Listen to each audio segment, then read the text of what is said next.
No hay político muerto. Ellos estaban de parranda. La radio de la Federación de Periodistas del Perú se complace en presentar su programa Agenda Electoral, bajo la conducción de Ángel Sánchez y Rafael Romero. En controles, Roberto Barreto, y en voz en off, Miriam Loarte. Adelante.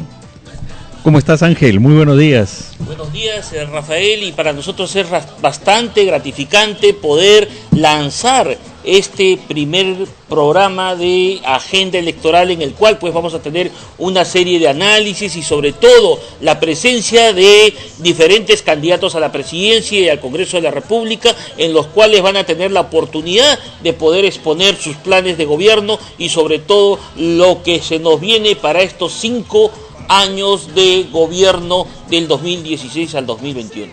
Así es, un saludo muy especial a todos los amigos que nos acompañan a través de radiofpp.com a nivel nacional, en costa, sierra, Amazonía, en el mundo entero. Desde ya, un abrazo a todos ustedes. Las redes sociales, Ángel, se están moviendo de manera intensa. Esta es una alternativa en la comunicación nacional. Agenda Electoral cumple un papel de un periodismo independiente, plural, democrático, y como bien indicas, ya hay en cola muchos personajes de nuestra política que quieren estar aquí presentes para llegar a todos los amigos que nos escuchan. Y por cierto, habíamos anunciado una serie de temas, hemos tomado ya contacto con dirigentes de Todos por el Perú, porque anunciamos este fin de semana que íbamos a abordar el tema de Julio Guzmán. Hay mucho que hablar al respecto. Estamos a la espera de que los amigos de Todos por el Perú tienen aquí, Ángel, ¿no es verdad?, un espacio donde pueden ellos también estar presentes y manifestarse frente a cuestionamientos o críticas que se pueden dar, pero siempre con un sentido positivo. Definitivamente, acá tienen la oportunidad absolutamente todos los candidatos, desde el más grande al más chiquito. Acá no hay candidato de ningún tamaño. Para nosotros, la mejor garantía que pueda tener la ciudadanía en general y sobre todo también los candidatos que se están postulando en los diferentes cargos, sea al Congreso de la República, a la presidencia o dentro de la plancha presidencial de algún partido, es que en esta plataforma periodística que se lanza a través de la radio FPP de la Federación de Periodistas del Perú, van a tener la garantía de tener un programa netamente pluralista y sobre todo objetivo en la información. La ubicación estratégica de esta alternativa de comunicación es realmente todo un valor. Estamos a menos de 100 metros del Congreso de la República, estamos a pocas cuadras del Palacio de Gobierno y de las entidades públicas más importantes del país. La Fiscalía, el Poder Judicial, la PCM, y tenemos pues una gran cantidad, y sobre todo, Rafael, dentro de nuestra plataforma, que es algo que garantiza y sobre todo va a ser muy atractivo para todos los radio oyentes y sobre todo también los candidatos, es de que dentro de esta plataforma pues tenemos una gran gama y una diversidad de corresponsales a nivel nacional que van a asegurar no solamente que la información sea completa, sino también que haya el rebote necesario, porque muchos de ellos, a través de sus señales abiertas de radio en las diferentes provincias del país, replican y rebotan nuestra señal de radiofpp.com. Es verdad, entonces, que nosotros somos una voz que va a estar con el análisis político, como lo has indicado, Ángel, con las entrevistas a los candidatos. La gente quiere conocer las propuestas de los candidatos, quiere conocer, estamos hablando de muchas listas parlamentarias, a los que van a representar a Lima, a los que van a representar a provincias, y también tenemos el análisis de la coyuntura nacional e internacional. De manera que es muy intensa esta hora de 11 a 12 que usted va a tener todos los días de lunes a viernes. Y por cierto, ya viene el tema de Julio Guzmán, es uno de los personajes políticos que está dando mucho que hablar a propósito de involucrar su participación a instituciones como el Jurado Nacional de Elecciones, al que le llueve de todos lados, porque valgan verdades, y esto es también materia del análisis, tanto el estamento del Jurado Electoral Especial Lima Centro como el propio Pleno del Jurado Nacional de Elecciones creo que no han esclarecido mucho las cosas y están ahora en su laberinto.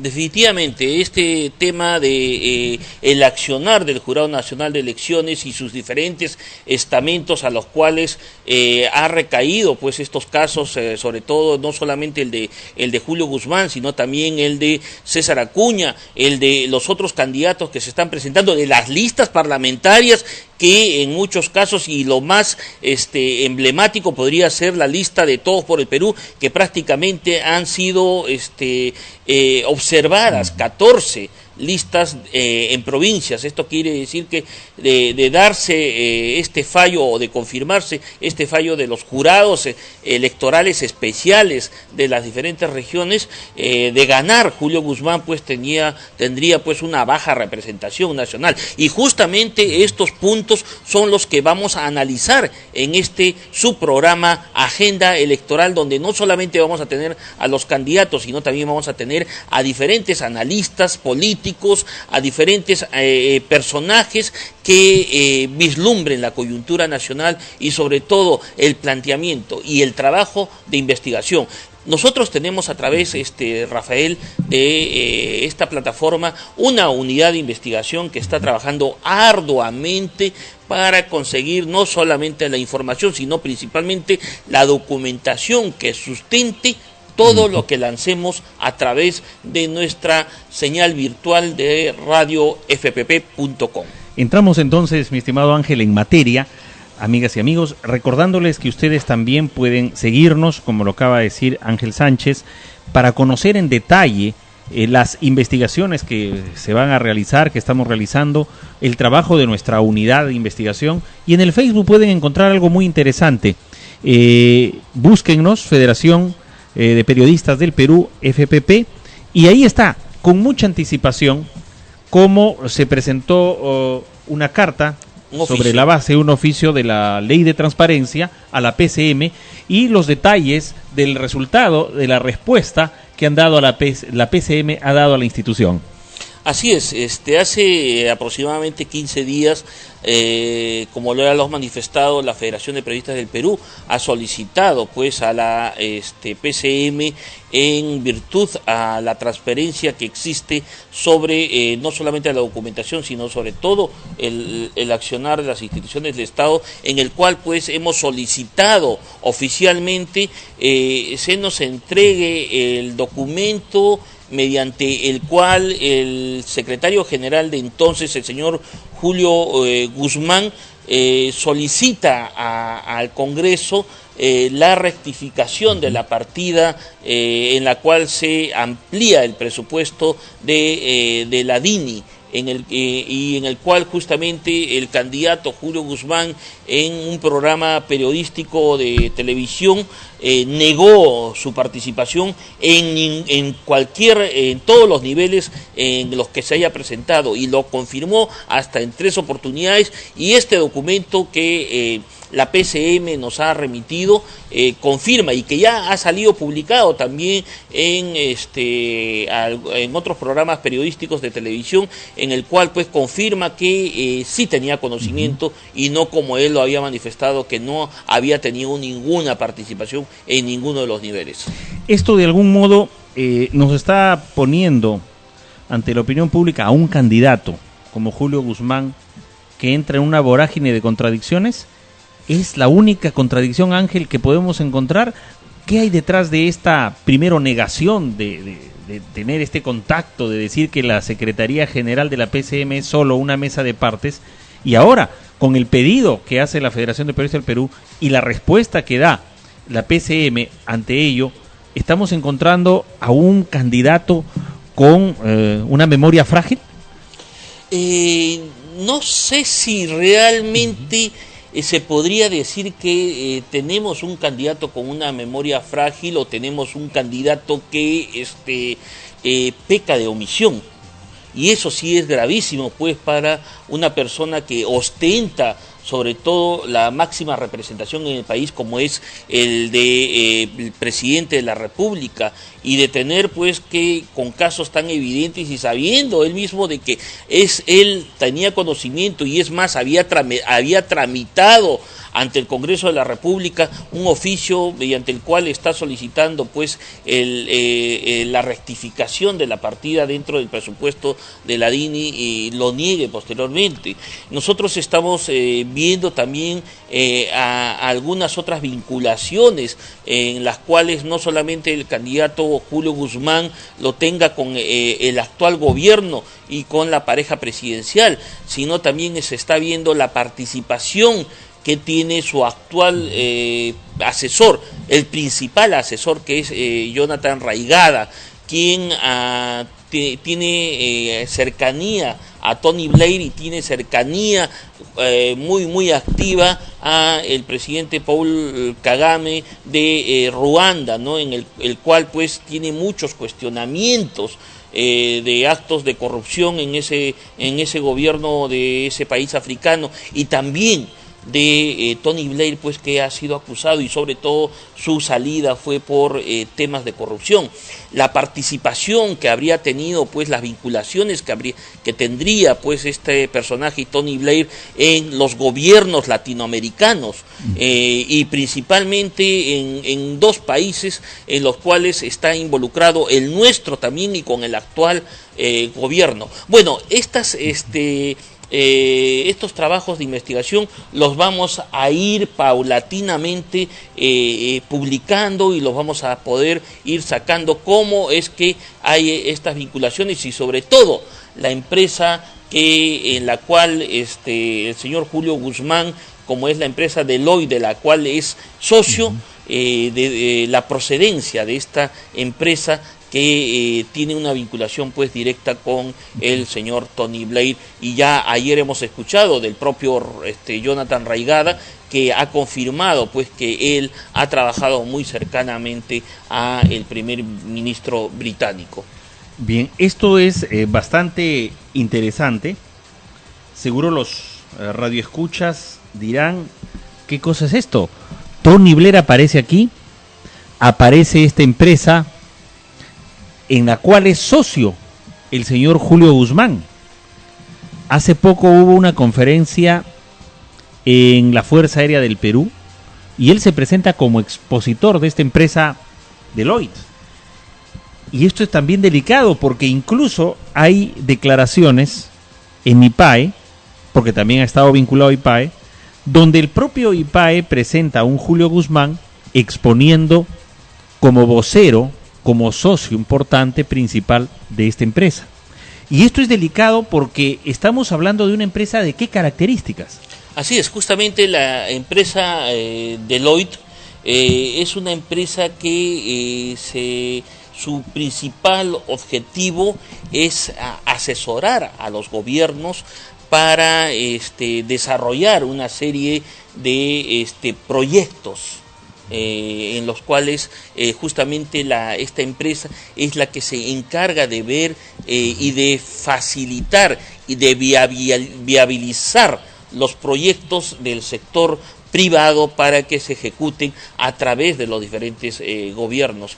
Y lo preocupante en este tema de trabajos es que es netamente un trabajo de lobby. Es un trabajo en el cual justamente este tipo de empresas se dedican a hacer lobbies para viabilizar los proyectos de las empresas privadas, de las empresas transnacionales a través de los gobiernos, y ahora que están entrando ya desde hace aproximadamente 15 años atrás a Latinoamérica, puesto que ya a nivel de Europa y de los países de África y de Asia ya tienen sus redes tendidas. Son aproximadamente cerca de 180 países en los cuales pues las empresas de Tony Blair están pues ya han logrado penetrar pues para ejecutar pues este tipo de inversiones privadas en los gobiernos de los diferentes países del mundo. Bien, Rafael, vamos a nosotros retornar en breves minutos hacemos una pequeña pausa y continuamos. Estamos también a la espera pues de la llegada de nuestro jefe de la unidad de investigación de radio FPP, de esta gran plataforma que está al servicio de todos ustedes, del periodista Miguel Sea Alayo, con quien vamos a también tener la oportunidad de poder dialogar y quien nos va a ampliar un poco más sobre este trabajo que se está realizando. Bien, adelante, estudios.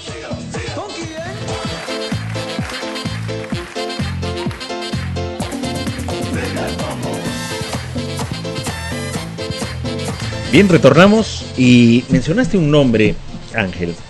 Se trata de Jonathan Reinaga. Y efectivamente, él es el que está actualmente asesorando a Julio Guzmán. Ya hemos visto entonces que Julio Guzmán no es muy distante de lo que se conoce como el lobby. El lobismo en el mundo puede estar reglamentado en algunos países o no. Existen leyes al respecto, otras no, pero siempre da que hablar. En el caso de Tony Blair, ¿hay algún antecedente en país latinoamericano donde ya esta empresa o esta asesoría, y con un Jonathan Reinaga que cuando nosotros vemos a qué se dedica, por ejemplo, él dice que es partner at Tiny Horse, una empresa actualmente, pero él menciona, entre las otras empresas en las que ha trabajado, Jonathan Reinaga dice que ha participado de Tony Blair Africa Governance Initiative, co-founder y country head. ¿Qué significa? Esta es una empresa, él es cofundador de Country Head y es precisamente este asesoramiento que hacen todos los países del mundo buscando que hay antecedentes en nuestra región de la presencia, participación de este tipo de personajes como Tony Blair y asistentes de Julio Guzmán, hoy con el nombre de Jonathan Reinaga. Mira, Rafael, acá lo que se tiene que enfatizar y destacar es la vinculación directa que existe no solamente de Jonathan Reinaga sino también de el propio candidato Julio Guzmán con el primer ministro Tony Blair. Y eso lo ha confirmado el propio Jonathan Reinaga el día de ayer en un programa periodístico de televisión en el cual él ha confirmado que ha trabajado con Tony Blair y que también ha trabajado con el presidente de Ruanda, Paul Kagame, en el cual pues justamente ha llegado a ser uno de los asesores principales durante 3 años de este presidente africano, en el cual pues habría sido colocado pues a través de los vínculos que tiene Tony Blair para que actúe al lado pues de este presidente de Ruanda, en el cual pues Tony Blair ha tenido pues mucha participación a través de sus empresas en este país africano, y también acá en Latinoamérica su participación en el gobierno de el presidente Santos en Colombia, en el cual pues pretendió en un momento establecer y lo logró justamente aprobar pues un proyecto en el cual empresas ligadas a Tony Blair, en una de las visitas que hiciera, logró que se aprobara y se firmara un asesoramiento en el cual estaba establecido de que era de carácter no oneroso, o sea que no había un cobro por este tipo de asesoramiento. Pero ¿dónde estaba la trampa? ¿Dónde estaba el kit del asunto? ¿Cuál es el negocio? Como uno se pregunta muchas veces, y el negocio estaba que en una de las cláusulas de este contrato con el gobierno colombiano se estipulaba que estos proyectos iban a ser financiados por los Emiratos Árabes. Y manejar información privilegiada. Y manejar información privilegiada. Terrible, ¿eh? Bien, ya nos encontramos en los estudios con Miguel Sea Alayo, que es jefe de la unidad de investigación de la radio, de Radio FPP, y también estamos con uno de los candidatos al Congreso vocero del Partido Humanista, que justamente lidera el congresista Yude Simos. Él es Fernando Ceballos, con quien vamos a hablar en breves minutos sobre el plan de gestión. Sabemos que el día de ayer, domingo, han tenido un gran meeting que ha sido apoteósico en la localidad de Lurín. Bien, estamos, Rafael, tenemos acá a Miguel Sea, que justamente él nos va a ahondar a mayor detalle sobre los vínculos que tendría el señor Julio Guzmán, y a través de su principal asesor Jonathan Reigada, con justamente el primer ministro británico Tony Blair. Miguel, tú has estado más involucrado en este trabajo de investigación. ¿Nos puedes ampliar un poco más cuáles son los alcances que tienes? Bien, ante todo, muy buenos días. En primer lugar, el tema debe ser tratado con bastante objetividad, delicadeza. No se trata simplemente de endilgar a un candidato o a un asesor esta posibilidad, sino que ver objetivamente si efectivamente estos lazos, estos vínculos existen, y si esta relación podría tener algún efecto con sus intenciones de ser candidato. En primer lugar, hace ya algunas semanas, a través de un medio periodístico, en una columna de opinión, se expresó de que existía un asesor del señor Guzmán, el cual había tenido vínculo de asesoría en un país africano con el presidente Paul Kagame, que estaba acusado de genocidio y de corrupción en su gobierno. Luego de eso, hicimos una búsqueda sobre el tema, y encontramos que efectivamente, mayormente la información está lógicamente fuera del país, ¿no? En el diario Telégrafo de Gran Bretaña, en el cual se pudo avisorar que efectivamente este personaje, Jonathan Goinaga, es un muy importante participante del equipo de Tony Blair, ¿no? Es peruano, estudió en universidades extranjeras y desde muy joven ha intervenido en el equipo de Tony Blair. Como parte de este equipo, fue designado por una organización que preside o que lidera Tony Blair a África, y como líder de ese equipo en el país de Uganda. El día de ayer nos hemos dado que este asesor prácticamente ha sido presentado en sociedad, cuando en un programa dominical, en la entrevista, en un meeting, se le entrevista a él juntamente al candidato Julio Guzmán, y él conoce efectivamente que ha trabajado con Tony Blair y que ha asesorado al presidente Paul Kagame, ¿no?, de África. Esto lo hace ver, pues bueno, por lo menos que ya no es una simple, digamos, suposición o comentario, sino está confirmado por ellos mismos. Ahora bien, nos hizo ver anoche en la brevísima entrevista que se pasó en ese programa dominical, en la cual nos decía pues que el presidente Paul Kagame era una persona que era más bien la que había develado, la que había logrado detener ese genocidio en Uganda, ¿no? Y también nos decía que sus vínculos con Tony Blair ya son de hace mucho tiempo, y que se dejó de trabajar y que luego ya se dedicó posteriormente a otras actividades, y que finalmente terminó aquí haciéndole la campaña de manera gratuita al señor Guzmán. Pero debemos hacer un análisis. Aquí te he escuchado cuando llegué que hablaba sobre el tema de Tony Blair. Tony Blair es un político que en su momento fue muy exitoso y muy digamos, reconocido por la comunidad internacional, por los sectores de izquierda inclusive, ¿no?, por representar al Partido Laborista de Gran Bretaña.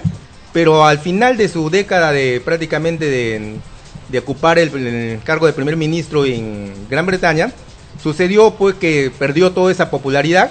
Uno de los principales motivos fue del tema de la invasión de Irak, ¿no? Tanto Tony Blair como George Bush fueron los que asusaron esa invasión a Irak bajo el pretexto de la presencia de armas nucleares en ese país. Embargo, Miguel, una pregunta. Las empresas que Tony Blair tiene a través de todo el mundo, que son una gran cantidad de empresas, ¿son netamente empresas lobistas? Bueno, lo que hizo Tony Blair luego de perder popularidad en Gran Bretaña y comenzó a tener un gran éxito, no solamente digamos en 1 o 2 países, sino prácticamente en gran parte del mundo, ¿no? Tú acabas de comentar uno de los casos, que es el de Colombia. Entonces él crea una serie de ONGs o fundaciones vinculadas a asesorar gobiernos en tema de política, de gobernanza, ¿no? De políticas sociales, en el cual se incluye pues un grupo, el Monitor Group, ¿no? El cual fue luego de la asesoría que se conoció al líder libio Gaddafi, fue luegamente, digamos, declarado en quiebra y fue comprado casualmente por la empresa Deloitte, ¿no? Deloitte International, una tremenda empresa que tiene cerca de 200.000 funcionarios a nivel mundial, ¿no? Es una empresa en la cual a nivel mundial se dedica también a este tipo de consultoría. Y tiene cerca de 150 filiales en diferentes partes. Por eso, en casi todo el mundo prácticamente. En casi todo el mundo. Entonces estaríamos hablando pues que el señor Julio Guzmán, que ha sido director ejecutivo de Deloitte, tendría pues los vínculos directos con Tony Blair, y se podría estar hablando de un potencial lobista. Claro, desde ese punto de vista del análisis podríamos pensar que la cercanía de su asesor con Tony Blair, una cercanía que él dice que bueno, hace algún tiempo la dejó, pero definitivamente el haber sido prácticamente, como lo llaman los medios británicos, su brazo derecho, es definitivamente una cercanía que no se puede ignorar. Ahora, casualmente, este candidato en la actualidad pues estuvo en esta empresa y obtuvo, como uno de los que hizo esa denuncia fue el señor Hildebrand, obtuvo una serie de contratos con el gobierno luego de que salió del cargo de la presidencia en Consejo de Ministros, de la Secretaría General, ¿no? Entonces sí, podría pensarse que hay un vínculo, con lo cual tener a estas personas en el gobierno implicaría pues que esta tremenda corporación, esta tremenda multinacional de consultoría política estuviera pues en ciernes sobre nuestro país. Pero hay algo más que nos sorprendió, ¿no? El señor Tony Blair ya hace mucho tiempo dejó de ser pues primer ministro de Gran Bretaña y dejó de ser pues un personaje que en la política de Gran Bretaña tuviera presencia formal, ¿no? Presencia, digamos, oficial. Pero eso no quiere decir que sí fuera un personaje relevante como alguien de opinión o como alguien que por su larga experiencia fue siempre invitado a diferentes eventos, ¿no? Entonces, algo que hemos encontrado que nos sorprende es que nuestro actual presidente, Ollanta Humala, más de una vez, hasta 3 parece, tuvo reuniones tanto en Lima como fuera del país con Tony Blair. Reuniones obviamente que no fueron de carácter oficial, porque él no es presidente, ni primer ministro, ni ningún funcionario oficial, sino reuniones de carácter particular. Según el informe oficial de Andina, supuestamente era justamente para tratar sobre asesoría sobre temas de política de Estado. Miguel, permíteme unas preguntas. Tú que has investigado el tema, pero los radioescuchas de repente quieren saber de un periodista que investiga, que analiza las cosas, que si bien trabajamos con hechos, con fundamentos, pero ¿qué te dice tu experiencia frente a los asesores que ya conocemos bastantes? Tuvimos un asesor como Montesinos y ahora vemos un Julio Guzmán. ¿Hay sorpresas? ¿Habrá más sorpresas? ¿Piensas esto traduciendo a lo que nos escucha el público a nivel mundial y en especial dentro de nuestras fronteras, que Julio Guzmán podría, ¿qué te dice tu olfato periodístico?, ser un personaje que pasa, digamos, a conocer mucho de la economía, ha estudiado en el extranjero, la esposa es judía, él declaró para un medio de comunicación estadounidense judío que efectivamente el Perú estaría de ganar él en una posición geopolítica favorable a Israel. Esto, ¿cómo lo traduces tú? Y como periodista, quizás habrá más sorpresas, así como la de Jonathan Reinaga, casi mano derecha de Tony Blair, con problemas de supuestos contratos corruptos en Colombia, en el gobierno de Santos. ¿Qué nos puede decir Miguel Sea respecto a este panorama? Bueno, yo pienso que sí, ¿no? Tener un todopoderoso asesor con vínculos internacionales de digamos que no son suposiciones, es real, ¿no? Ya le hemos dicho, es una consultora o es un conjunto de consultoras internacionales en casi todo el mundo en el cual en la misma Gran Bretaña se le critica a Tony Blair su tremendo enriquecimiento, ¿no? Luego de salir del gobierno con este tipo de actividad. Ahora bien, no es casual lo que tú dices, es algo que se comentó en su momento, ¿no? De que haya declarado en los medios que si el Perú tenía un TLC no podía tener una política contraria a Israel. O sea, es comprensible que un socio comercial pueda tener una colaboración de gobierno a gobierno, pero eso no implica que en otros temas cada gobierno mantenga su independencia, ¿no? En una posición política. Entonces, decir que no se podía tener una posición contraria era, digamos, un extremo, en el sentido, por ejemplo, que tenemos TLC con Estados Unidos, TLC con Chile, y sin embargo con esos países también podemos discrepar en determinadas posiciones políticas. No era cuestión de asumir anteladamente, y mucho antes de que figure como un candidato ya con expectativas nacionales, ese compromiso fuera del país, ¿no? Eso es algo sorprendente. Lo segundo también, este tema del señor Goinaga, el tema que ya lo deben haber comentado del tema de la DINI, que bueno, ha presentado una excusa a nivel de su partido, un comunicado que también valdría la pena analizar si es que ya no lo han hecho, ¿no? Claro, y además también debemos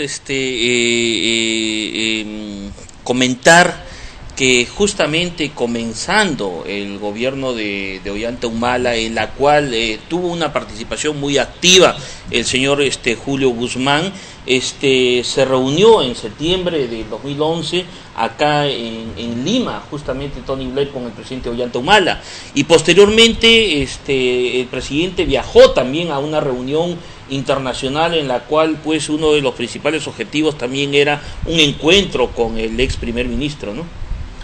Esto nos lleva, de repente, ¿no? La gente se puede estar preguntando en sus hogares, ¿es realmente Julio Guzmán un topo? Y es una pregunta objetiva, ¿es un topo del gobierno o no? Trabajó, ahora que lo mencionas, Miguel, en la PCM, en la Secretaría General. Yo creo que Rafael, más que el topo del gobierno, porque esto pasaría, la vinculación que tenga Julio Guzmán con la pareja presidencial, pasaría pues a ser un tema minúsculo a lo que se vendría más adelante, que serían justamente un accionar pues de un gran poderoso a nivel de las grandes transnacionales del mundo, para justamente entrar a manejar pues la economía peruana, ¿no? Ahora, esto en manos de un presidente, un potencial presidente, es muy peligroso, ¿no? Es decir, un político hace un partido, vemos que Todos por el Perú, por ejemplo, está inaugurando recién locales en provincias.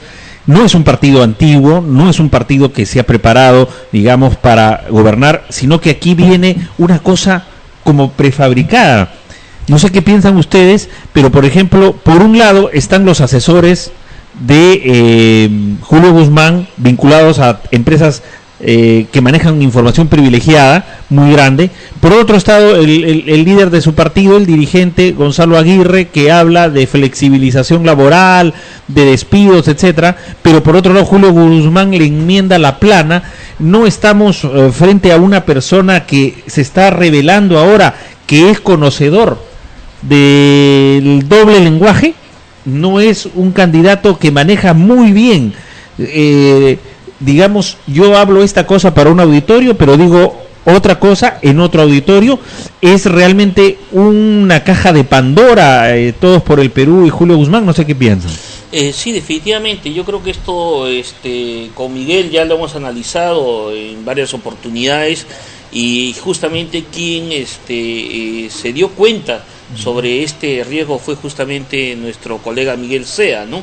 El cual ha estado trabajando, ya lo hemos manifestado, sobre estos vínculos. Definitivamente yo creo que estamos convencidos al respecto de que este es un candidato pues de laboratorio, ¿no? Y que él ya en algunas oportunidades ha mencionado de que él tiene un mentor, pero que no lo puede mencionar. ¿Será tal vez Tony Blair el mentor de Julio Guzmán? Ahí estaba, ya se va llegando a una respuesta que el público se hace ante las preguntas. Bien, Rafael, vamos a pasar a una pequeña pausa para entrar ya a la entrevista con nuestro invitado especial, Fernando Ceballos, quien ya está en nuestros estudios justamente para hablar sobre la candidatura de Jude Simons. Bien, adelante.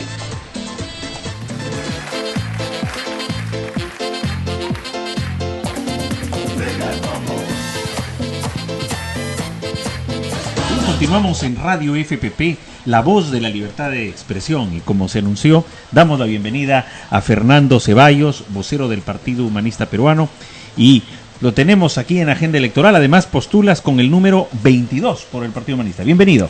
Buenos días a todos los amigos de Radio AFPP. ¿Cómo están, Rafael, Ángel, Miguel?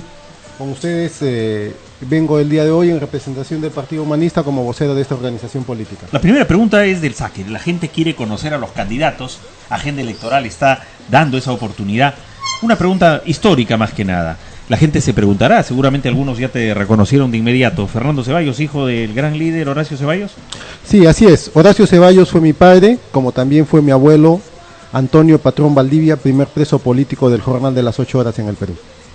Bien, Fernando, el día de ayer han tenido una serie de movilizaciones en diferentes partes de la capital y bueno, según nos están comentando, ha sido una movilización con bastante aceptación de la población. Han estado en los mercados, han estado en diferentes plazas, entre ellos está, creo que Pachacamac también Huachipa, ¿no? Huachipa es la que donde han visitado. ¿Cuál es el sentimiento de la población cuando llega el candidato del humanismo como es Yude Simón y sobre todo acompañado de sus candidatos al Congreso de la República por Lima? ¿Cuáles son los comentarios que están recogiendo con respecto a lo que está ocurriendo, principalmente en lo que las encuestadoras publican? Mucho se está hablando, mucho se está comentando por parte de los políticos, de los propios candidatos, de que la fotografía que están mostrando es una fotografía que no representa realmente lo que está ocurriendo en el lead electoral. Sí, el día de ayer hemos tenido 3 actividades en la ciudad de Lima y otras tantas en las provincias del país. A las primeras horas de la mañana estuvimos en el mercado Las Malvinas de San Juan del Lurigancho y nuestro candidato Yehuda Simons fue recibido con mucha simpatía por la población, con mucho entusiasmo, con mucha alegría. En este mercado, que se ubica aproximadamente en 6 hectáreas donde trabajan más de 2.000 comerciantes, lo hemos recorrido. Los comerciantes, los pobladores saludaban a nuestros candidatos locales. Nos sorprende porque teniendo el candidato tanta empatía con el pueblo, siendo tan simpático, poderse acercar tan fácilmente con la población, los pobladores se sorprendan, y ahí es la respuesta a qué pasa con las encuestas. Los pobladores nos digan que también estaba candidateando, ¿no? Y es que nosotros encontramos una respuesta inmediata. Creemos que hay un concierto de los grupos de poder, de los medios de comunicación, de que tratan de ocultar a los candidatos que pueden hacer real frente a una posibilidad de gobierno, que pueden hacerle real frente a la lucha frontal contra la corrupción, que pueden hacerle real frente a personajes como el que ustedes comentaban hace un momento, que parece que no quieren gobernar el Perú, sino quieren ser títeres de otros estados para obviamente seguir siendo una colonia en nuestro país, ¿no? Entonces, Yehuda Simón representa eso, y creo que nuestros enemigos lo tienen claro, y por eso tratan de opacar su participación, no figurándolo en encuestas, no dándonos tribunas en medios de comunicación de aquellos que manejan una red nacional, ¿no? Miguel, sí, tiene una pregunta. Efectivamente, sobre ese tema, ¿es posible que el trabajo que se hace de base, la participación en eventos multitudinarios, el trabajo, digamos, directo con la gente, pueda superar a la ausencia en los medios de comunicación? Bueno, en realidad es una labor bastante difícil. Yo que conozco la política desde niño, recuerdo que en los 80 los medios de comunicación solo estaban para Fernando Belaúnde, Luis Bedoya candidato, y entonces Villanueva del Campo. Después las 6 organizaciones de izquierda que postulaban en ese tiempo, inclusive Hugo Blanco, no tenían medios de comunicación.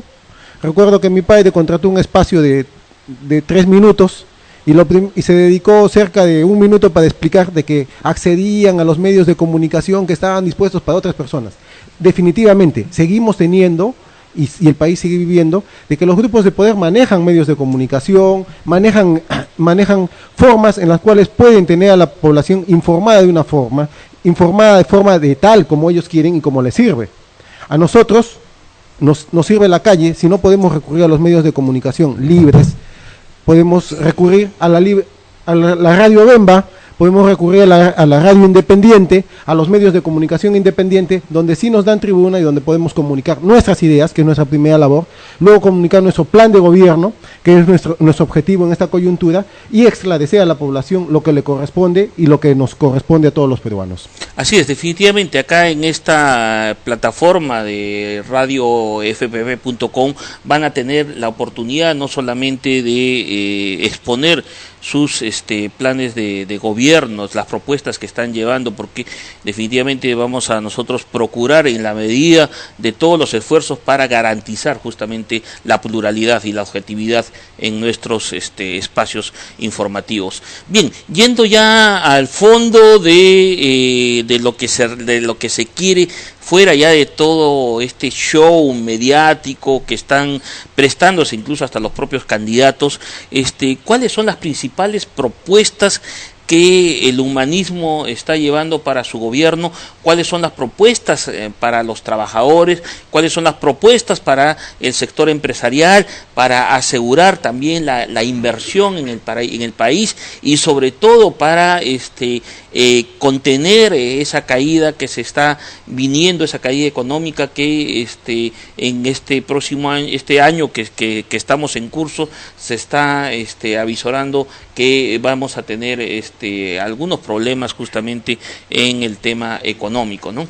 Bueno, suele suceder que cada 5 años, cuando el gobierno que va a salir está por entregar el gobierno, se dan algún tipo de ajustes económicos, en concesiones mineras, concesiones de inversión pública, o se hacen algunos contratos, y esto no es ajeno. En realidad lo que pasa hoy día con la economía del Perú es que el actual gobierno está reacomodando la economía para los intereses extranjeros. Es decir, ha preferido, en vez de reforzar la paridad cambiaria de nuestra moneda, el sol, ha preferido dejar caerlo a niveles actuales en los cuales el sol ha bajado y el dólar se ha incrementado a más de 3.50. Eso con el objeto de ordenar la economía para grandes intereses internacionales y para intereses de empresarios locales. El que el Ministerio de Economía no esté haciendo nada por la caída del sol representa eso. Nosotros creemos que hay una grave irresponsabilidad de este gobierno ahí, pero es una grave irresponsabilidad que parte hace 5 años, en las cuales este gobierno no gobierna para los peruanos, gobierna para un grupo de poder, gobierna para un grupo de empresas extranjeras, y en buena gracia, creo que hasta de Brasil lo están llamando al señor Ollanta para que dé cuentas respecto a cómo estaba gobernando en el Perú. Pero bueno, ¿qué es lo que trae el Partido Humanista frente a esta situación? El Partido Humanista, en primer lugar, trae un compromiso con los peruanos, de gobernar para los peruanos, de gobernar para los pobres del Perú, gobernar para las comunidades nativas y los pueblos originarios del Perú. Nosotros, siendo peruanos, tenemos que peruanizar al Perú, como decía José Carlos Mariátegui. Tenemos que hacer el Perú de los peruanos, no el Perú de Tony Blair, como ustedes analizaban un momento, no el Perú de George Bush, no el Perú de la Occidental, no el Perú de las 3 grandes transnacionales, ni tampoco el Perú para pocos en desmedro de las grandes mayorías. Nosotros creemos que el Perú es un país rico y la riqueza del Perú tiene que ser redistribuida en todos. A inicios de este gobierno, hace unos años, precisamente en estas fechas, yo lo escuchaba a Ollanta Humala decir que si nosotros repartíamos todas las utilidades que había salido de la minera Yanacocha, cada peruano tenía en promedio $100.000, y eso no es lejano a la verdad. $100.000. Mire usted lo que se ha extraído de solo una empresa minera, y mire cómo el pueblo de Cajamarca está empobrecido. Los pobladores tienen que pasar por una servidumbre, un pasadizo de 2 metros, tienen que cruzar de comunidad a comunidad en un enrejado que les ha hecho esa mina. Humillante para nuestra población. Humillante para nuestra población tener que ver la responsabilidad de la contaminación constante de las mineras. Nuestros pobladores no reclaman en Tía María en el caso de la mina Tía María, no reclaman, que no quieren a la mina, no porque no les vaya a caer algo de ahí, sino porque han sido estas empresas mineras irresponsables, pero esa irresponsabilidad la ha hecho el gobierno. Nosotros creemos que la riqueza que sale de nuestro suelo debe ser para todos los peruanos. Es más, en algún momento nosotros decíamos, si hay una usanza nacional, tradicional, que se usa en nuestros pueblos comúnmente, si yo soy dueño de la tierra y no tengo para sembrarla y la doy para sembrar a quien me la alquila, voy al partir, mita. ¿Por qué no podemos hacer lo mismo con una concesión minera, hidrográfica, una carretera, una concesión con todos? ¿Por qué cada vez que hay una inversión minera, por ejemplo el gas hoy día, nos deja regalías ínfimas? Ahora, Fernando, yo quiero hacerte una pregunta, quizá complicada, pero las elecciones nos dan oportunidad para hacer algunas autocríticas. ¿Por qué la izquierda está tan dividida? Has hablado de Yanacocha, del tema de Cajamarca, Gregorio Santos preso, Verónica Mendoza por otro lado, Jude Simón por otro lado, Vladimir Cerrón. Tú reflexionas con algunos que quizás, cualquiera puede ser profeta del pasado, es cierto, pero si Jude Simón no hubiera sido presidente del Consejo de Ministros en el gobierno de García, hoy quizás estaría más arriba en las preferencias electorales. Quizás este tipo de procesos nos ayudan a hacer ese tipo de reflexiones. ¿Por qué ahora tan fragmentada esta posición de izquierda cuando quieren defender, y yo creo que cada uno con legitimidad, los intereses populares? Sí, bueno, en primer lugar, respecto a la participación de Yehude Simons en el gobierno, como del gobierno de Alan García como premier, nuestro compañero Yehude Simons participó de ese premierato, de ese gobierno, en un momento de crisis nacional. Yehude Simons fue convocado y él aceptó ese llamado para poder reconciliar el país, que se encontraba en ese momento con 26 conflictos sociales casi sin visos de solución para el gobierno aprista. Yehude Simons intervino en ese momento, se logró estabilizar el país, se logró garantizar la gobernabilidad. Vino este fenómeno del baguazo. Efectivamente, nuestro compañero Yehude Simons se comprometió con los pueblos originarios de la selva a respetar su voluntad, a respetar el convenio 169 firmado por el Estado peruano, a garantizar la consulta previa, pero sin embargo, por otro lado, en el mismo Ejecutivo había otra forma de actuar, y era el Ministerio del Interior, que no quería el diálogo, dirigido por la señora Mercedes Cabanillas. Eso llevó, obviamente, a nuestro compañero Yehude a actuar con probidad. En ese momento la renuncia hubiera sido para él un acto político sagaz, salir limpio de polvo y paja para muchos, y no estar cargando este pasivo hoy día. Pero sin embargo, prefirió sacrificarse probablemente políticamente, pero garantizarle a los pueblos que estaban en ese momento, garantizarles que sí se iba a dar la consulta previa. Y ese compromiso se llevó adelante. Sin embargo, bueno, pasó lo que pasó, pero como les digo, en manos de otro ministerio. Ahora, respecto a qué pasa con la izquierda, definitivamente, yo creo que en la derecha como en la izquierda existen intereses y apetitos. La derecha también marcha con varias organizaciones, varios frentes. Está más fragmentada todavía. Así es. La derecha chorada también está más fragmentada. Ahí están los amarillitos, los dueños de las universidades. Los moraditos. Chorada, ¿no? Los moraditos. Y la derecha, ahora, bueno, van en un frente único, ¿no? El APRA y el PPP. Definitivamente, hay diferentes gamas de colores, ¿no? Ahora los moraditos que están terminando ahora entomatados, ¿no? Pero eso no nos exime a nosotros, los izquierdistas, de hacer un mea culpa, de no participar en unidad. Hay un estigma sobre la izquierda, hay un estigma que justamente la década del 80 pues ha encargado de prácticamente de terminar por satanizarlo, ¿no? Como fue ya finalmente el gobierno del ingeniero Fujimori, en el cual pues justamente pues prácticamente la izquierda casi desaparece en su totalidad, ¿no? Esta izquierda que no ha sabido, no ha de repente aprendido la lección de dejar de lado esos intereses personales, porque los problemas ideológicos no son tan abismales, al contrario, los acercan más a ustedes, ¿no?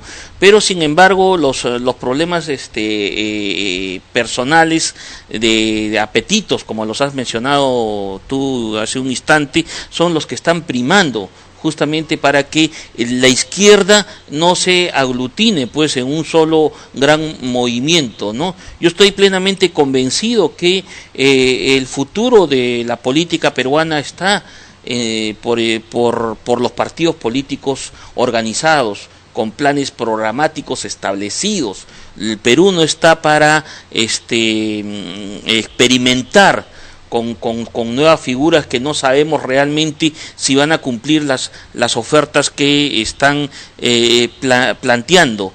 El Perú necesita de personajes con entereza y firmeza, no solamente moral, sino sobre todo en sus planteamientos, como lo ha establecido ya Jude Simon en varias oportunidades, incluso ha manifestado de que a pesar de que las encuestas le estén dando menos del 1% y esté en la categoría de otros, él no va a renunciar, él va a seguir adelante. Yo creo que eso es bastante valorable, sobre todo en una persona que aspira a la presidencia de la República, ¿no? En el cual pone adelante ante todo los intereses nacionales y no los intereses personales. ¿Qué esperan ustedes en este corto proceso que ya queda? Porque este proceso electoral, que es bastante sui generis, en el cual pues se ha dedicado más al tema del show mediático, y ya nos queda poco tiempo para el análisis de los planes de gobiernos. ¿Qué es lo que esperan? ¿Ustedes van a hacer un replanteamiento de la estrategia de la campaña para tener una mayor presencia en el electorado peruano? Bueno, en primer lugar, manifestarte que Yehude Simons no se va a retirar de esta contienda, aunque lo pidan propios y ajenos. Digo propios, gente de la izquierda que cree que ellos son los llamados y que aquí hay que adherir votación, o la derecha que espera tener a estos interlocutores en esta campaña como lejanos o ausentes. No nos vamos a retirar. Yehude Simons ha estado 9 años preso por sus ideas y no lo han quebrado y sigue en política. No se va a retirar de una campaña electoral. Y no se va a retirar ninguno de sus candidatos. Nosotros vamos a continuar en este proceso electoral. Como muchas organizaciones, en una campaña desarrolla estrategias y tácticas. Entonces nosotros tenemos una estrategia desarrollada. Si en el camino nuestros pasos tácticos no funcionan, obviamente hacemos evaluaciones para ver qué ajustes damos y cómo replanteamos. Lo pasa en todas las organizaciones. Podemos cambiar nuestros jefes de campaña, podemos cambiar a nuestros voceros, podemos dar ajustes en qué tipo de movilización vamos a dar o priorizar algunas actividades. Eso se llama evaluar. Y eso no quiere decir estoy pensando que me voy a retirar, sino quiere decir que estoy replanteando cómo voy a ejecutar mis estrategias. Y eso es lo que estamos haciendo. El día de hoy aparece una declaración en Perú 21, donde Perú 21, un diario de derecha, también del grupo de los moraditos, ¿no?, nos dice, el Yehude Simons está evaluando. Estamos evaluando, sí señor, estamos replanteando nuestras actividades, no estamos pensando en retirarnos, nosotros no nos retiramos. Yo, que soy un izquierdista desde el útero de mi madre, no me voy a retirar de esta contienda. No me han doblado durante la dictadura de Fujimori, no me van a doblar ahora en democracia. No lo han doblado a Yehude Simons 9 años preso, no nos van a retirar una contienda, no nos van a retirar la opinión de los medios de la derecha, ni nos va a retirar una encuesta, un empresario que maneja una encuestadora nos va a retirar de la contienda, porque nuestras ideas son la voz del pueblo, es lo que el pueblo necesita. Y si el pueblo tiene necesidades, nosotros estamos ahí. Fernando, permíteme una pregunta muy puntual, una respuesta muy concreta, porque el tiempo se agota. Tú vas con el número 22 por el Partido Humanista, pero para los jóvenes que nos escuchan, para los jóvenes que nos ven, son más 30% del electorado y un poco más fácil, de llegar al Congreso, por los jóvenes, ¿qué harías? Bueno, hay medidas urgentes. En realidad hay que garantizarle a los jóvenes ser viejos en primer lugar, y garantizarles que tengan a los jóvenes, como a los viejos hoy día, hay que garantizarles que el trabajo que tengan sea digno. Es decir, tenemos que hacer una reforma laboral, una reforma que permita que culminada tu función y tu fuerza de trabajo, tú puedas seguir siendo un ser humano. Y no seas los hombres decadentes que hoy día vemos a veces cobrando miserables pensiones que no alcanza para vivir, o si viven con grandes humillaciones o en profunda miseria. 4 puntos fundamentales para esa reforma. ¿Cuáles son los que ejecutarían en primera instancia? Bueno, necesitamos hacer una reforma primero de la educación. Necesitamos que la educación se vincule a nuestra realidad nacional. Además, necesitamos que nuestra educación ayude a liberar a los jóvenes de los prejuicios que existen respecto a la sociedad, les ayude a ser productivos y les ayude a independizarse moral y realmente. Una educación que les permita acceder a todos. No es posible que el Estado haya abandonado su función de educador, su función de la educación, permitiendo que hayan proliferado más de 60 universidades de negocio como las universidades Acuña, Luna y otras universidades. No es posible, donde los estudiantes no se preparan si no reciben títulos, y acabamos teniendo mercenarios a veces en la administración pública con títulos que no los han formado. Necesitamos profesionales que se formen para el país. Esa es la reforma de la educación, una reforma con contenido y una reforma con infraestructura que alcance para todos. La gratuidad de la enseñanza tiene que respetarse en todos los niveles. El Estado tiene que cumplir su rol de educar al niño desde edad prematura, con alimentación y con educación, con saber y con alimentación, porque no puede ir desligado eso.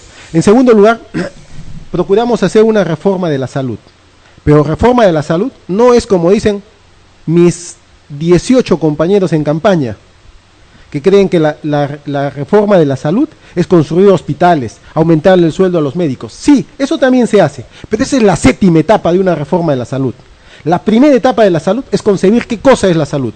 La salud es el ser humano saludable, libre de enfermedades y físicamente sano, no solo sin enfermedades, sino que además pueda tener deporte, cultura, educación. Todo eso se consigue cuando no hay miseria, cuando no hay pobreza, cuando no hay carencias sociales. Nuestra reforma de la salud apunta medularmente a las carencias sociales. Esa es la reforma de la salud que nosotros aspiramos. Y en tercer lugar, una reforma de lo que son los beneficios sociales de la población, una reforma del sistema de pensiones.